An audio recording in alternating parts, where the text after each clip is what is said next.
Bienvenidos a Yaicuna Judicial, un programa producido por la Corte Superior de Justicia de Lambayeque. En el programa de hoy dialogaremos sobre un tema de gran importancia, las faltas contra la persona. Aunque puede no siempre estar en el centro de la conversación pública, este tema tiene un impacto significativo en la vida cotidiana de los ciudadanos. Así que para darnos una perspectiva más clara sobre qué son estas faltas, cómo se distinguen de los delitos y cuáles son las implicaciones legales para quienes la cometen, hoy contamos con la doctora Claudia Amarilis Echeverry Castro. Ella es jueza supernumeraria del 9º Juzgado de Paz Letrado de Chiclayo. Doctora, bienvenida a Yaicuna Judicial. Muchas gracias por la invitación. Para mí es un honor y muy grato participar en este programa Yaicuna Judicial, producido por la actual gestión de la Corte Superior de Justicia de Lambayeque. Doctora, gracias por haber aceptado esta entrevista. En primer lugar, nos gustaría saber cuál es la diferencia entre una falta y un delito y por qué es tan importante que la ciudadanía conozca esta diferencia. Bien. Si tomamos desde el punto de vista de la teoría del delito, podemos definir o conceptualizar a las faltas como aquellas conductas típicas, antijurídicas y culpables. Y decimos que es típica porque esta conducta debe estar expresamente regulada en nuestro ordenamiento penal.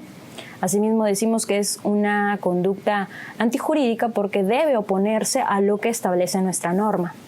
Y finalmente podemos decir que es culpable porque debemos verificar que la gente pudo actuar conforme establecía en la norma y no lo hizo. Entonces, eso es desde un concepto de la teoría del delito. Y si tomamos en cuenta lo que muchos estudiosos sobre el tema han referido de las faltas, podemos definirlo en términos coloquiales como que son delitos en miniatura. Porque tienen las mismas características que un delito, sin embargo, pueden diferenciarse en que el desvalor de la acción o el resultado es menos lesivo que en un delito o que la afectación al bien jurídico protegido es de menor intensidad que lo que ocurre con los delitos, ¿no? Sin embargo, ello no lo refiere, no se hace una referencia que la falta constituya una conducta menos importante que el delito porque los procedimientos son diferentes, ¿no? Y ello es importante que la población conozca porque en mérito a esto es que podrán recibir de parte del Estado una respuesta oportuna y adecuada, porque como lo indicaba, los procedimientos ante una presunta comisión de un delito es muy diferente al procedimiento que se realiza ante un hecho considerado como falta. Claro. ¿Y cuáles son aquellas faltas que tiene nuestro ordenamiento? Nuestra norma penal establece 5 formas de falta. La primera, que es faltas contra la persona. La segunda, faltas contra el patrimonio. También contempla faltas contra las buenas costumbres. También faltas contra la seguridad pública y finalmente faltas contra la tranquilidad pública. Pero hoy nos hemos reunido para hablar sobre las faltas contra la persona, ¿correcto? Sí. ¿Nos puede explicar qué significa faltas contra la persona? Bien, para referirnos a faltas contra las personas, conforme ya lo hemos indicado anteriormente, son aquellas conductas que pueden generar afectación al bien jurídico de la salud. Entendida la salud, conforme ya lo expresó el maestro Salinas Siccha, como el concepto que engloba la integridad de la persona, la integridad física, la integridad emocional, la integridad mental de esta persona. Entonces, faltas contra las personas son aquellas conductas que van a lesionar tanto la integridad de la persona física como emocional, psicológica, ¿no? Y precisamente en el tema de faltas contra la persona, nuestro ordenamiento penal ha establecido 2 modalidades. La primera, contemplada en el artículo 441, respecto a lesiones dolosas y culposas. Y la segunda modalidad contemplada en el artículo 442 respecto al maltrato. Bien. Y respecto a la primera modalidad sobre la que se encuentra tipificada en nuestro artículo 441, son aquellas conductas que están destinadas a causar lesión en la integridad de la persona y para ello se requiere de hasta un máximo de 10 días de atención facultativa o prescripción médico-legal. Es decir, que esta lesión pueda acreditarse a través de un documento idóneo que es a través de un certificado médico-legal y que sea inferior a los 10 días para ser calificada como falta contra la persona en la modalidad de lesiones. También este tipo de falta admite un supuesto agravado cuando la víctima es un menor de edad o también cuando tiene una condición especial respecto a la gente, ¿no? De repente está en cuidado de la gente, ¿no? Entonces, en esta situación, la sanción a imponer se agrava. Y respecto a la segunda modalidad, que es la calificada en el artículo 442 sobre maltrato, se tiene que se sanciona aquella persona que daña la autoestima a la persona, ¿no? La denigra, la humilla, siempre que sea de modo reiterativo. Entonces, este tipo de afectación a la autoestima de la persona también es sancionado y calificado como falta contra la persona en la modalidad de maltrato. Doctora, ya que habla de agravantes en las faltas, ¿en qué momento una falta puede convertirse en un delito? Bien. Para que una falta pueda calificarse como un delito, en principio, como mencionaba, respecto al tema de, por ejemplo, faltas contra la persona en la modalidad de lesiones dolosas, cuando los días son superiores, es decir, la incapacidad médico-legal es superior a los 10 días, nuestro despacho, en este caso el órgano competente para conocer faltas, que es el Juzgado de Paz Letrado, ya no podría dilucidar ese tema, sino tendría que remitirse al Ministerio Público para que pueda intervenir y, en función a sus atribuciones, determinar si la conducta denunciada puede calificarse como delito. Pasaría a un ámbito penal, ya sería, Así ¿no? es, ya se tendría que realizar un proceso común. Claro. Y doctora, en el ejercicio de sus funciones como juez en nuestra corte, usted, ¿cuáles son aquellas faltas contra la persona que más ingresan a su juzgado? Bien. Las faltas que más ingresan al juzgado son precisamente faltas contra la persona bajo los dos supuestos antes mencionados, es decir, lesiones dolosas y faltas contra la persona en la modalidad de maltrato. Cuando nos referimos a lesiones dolosas, de manera de ejemplo, podemos indicar aquellas situaciones que se generan cuando una determinada persona puede afectar a la integridad del agraviado, ¿no? Y para ello, por ejemplo, puede proferirle una cachetada, un puño, generarle una lesión, una mordedura. Ese tipo de situaciones son calificadas como faltas contra la persona en la modalidad de lesiones dolosas. Y cuando hablamos de maltrato, aquella persona que la insulta, la denigra, la humilla, siempre y cuando este tipo de afectación no sea de grave intensidad, que pueda ser calificado como delitos contra el honor. Algo que siempre se quiere saber, doctora, es cuál es el trámite que se da a este tipo de procesos, ¿no? Para iniciar un procedimiento por faltas es necesario y fundamental que la parte agraviada con el hecho se constituya la dependencia policial a interponer la denuncia, porque en mérito a la denuncia es que se realizan las indagaciones, el ente encargado de realizar la investigación en el proceso de faltas, a diferencia de los delitos, es la policía. La policía entonces realiza todas las indagaciones y una vez ellos tengan redactado ya su informe policial, es remitido al juzgado competente a efecto de que el magistrado pueda dilucidar si la falta no ha prescrito, si existen fundados elementos para vincular a la persona denunciada con la falta cometida. Si ello ocurre, se cita a una audiencia disponiéndose una adecuada notificación a las partes procesales para que en la fecha programada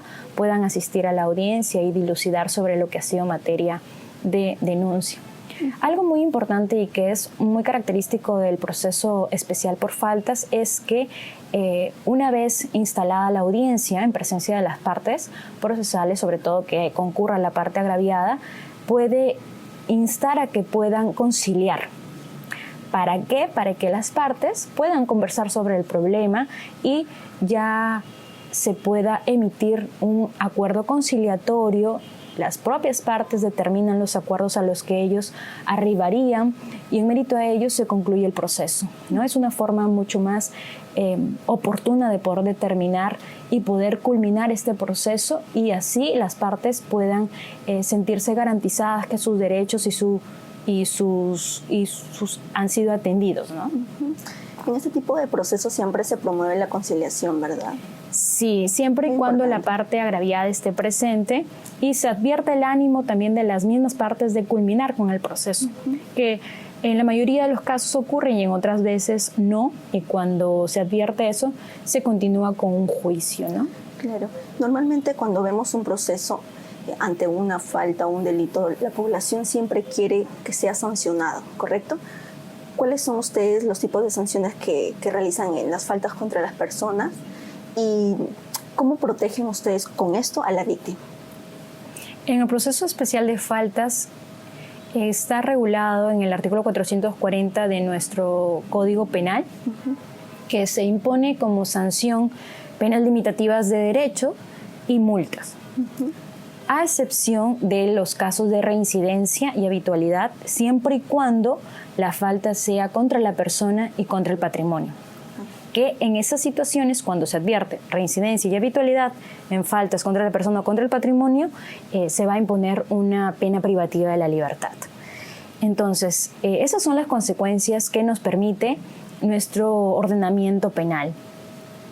¿Cómo protegemos a la víctima?